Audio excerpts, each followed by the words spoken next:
தங்கப்பிள்ளை இப்படி படுத்து கிடக்காம பாருங்க, நான் கையை வச்சது அவன் உடனே சண்டைக்கு வந்துடுவான். அழகு சோபி கையை பிடிக்கிறத பற்றியில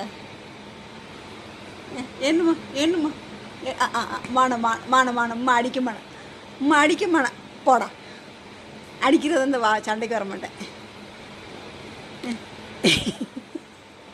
அது படுத்து கிடக்கிற சைஸ் கீழே ஊச கூட அதுக்கு தேவையில்லை.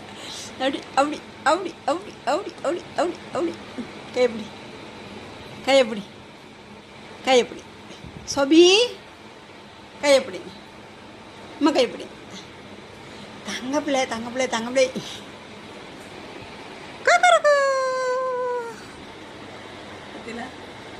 இவனை எப்படி படுத்து கிடக்குறான்னு மட்டும் பார்த்துக்குங்க. பெட்டுக்கு மேலே